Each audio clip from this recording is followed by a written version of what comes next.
மனிதன் மரணத்தை செயற்கையாக வருவித்துக் கொண்டான்.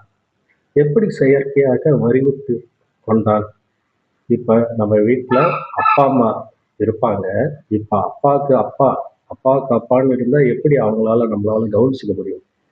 அவங்களால நடக்க முடியாது, பேச முடியாது, பார்க்க முடியாது. அதனால என்ன பண்ணாங்க, ஒரு பெரிய தாழிய உண்டாக்கி, அது உள்ள அவங்கள அமர வச்சு, கொஞ்சம் ஆகாரம், தண்ணி, பூமியில பள்ளம் எடுத்து புதைத்து, கொஞ்சம் காத்து போக இட வசதி பண்ணி, மண்ணை போட்டு மூடிடுவாங்க. அது கொஞ்ச காலம் அப்படியே பூமியில இருந்து அது இறந்து பட்டு போயிடும்.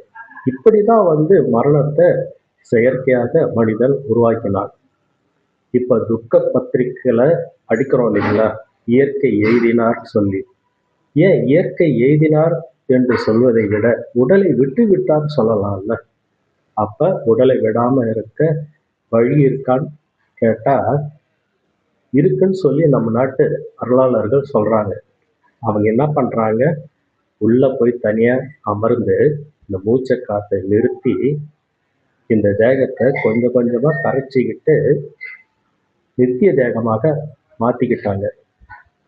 இப்ப திரு என்று சொல் பார்த்தீங்கன்னா அழியாதது, நிலையானது.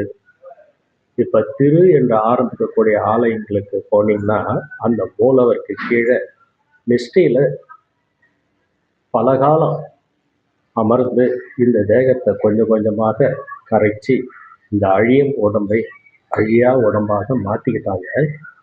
அனித்தியமா இருக்கிற இந்த தேகத்தை நித்திய தேகமாக மாத்திக்கிட்டாங்க. அப்படி நித்திய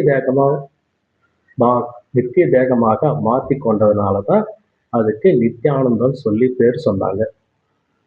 இப்ப சாதாரணமா ஒரு களிமண் இருக்குன்னு வச்சுங்களேன், அதை பதப்படுத்தி சூளையில இட்டு செங்கல்லாக மாற்றி 100 வருடங்கள் 200 வருடங்கள் செய்ய தெரிந்த மனிதனுக்கு தன்னுடைய உடம்ப நித்திய தேகமாக மாற்றக்கூடிய நிலையில இருந்து தவறிவிட்டான். இப்ப ஆலயங்களை பார்த்தீங்கன்னா அறிவு மலர்கின்ற இடம்னு சொல்லி ஒண்ணு இருந்தது. அது காலப்போக்கில் என்ன ஆயிடுச்சு கேட்டீங்கன்னா, அறிவு மலர்கின்ற இடம் போய் மடப்பள்ளின்னு ஆயிட்டாங்க. இந்த கலைகள் எல்லாம் அந்த காலத்துல குருகுல கல்வின்னு சொல்லி இதெல்லாம் வச்சாங்க. பார்ப்போம், மற்றொரு பதிவில் பார்ப்போம்.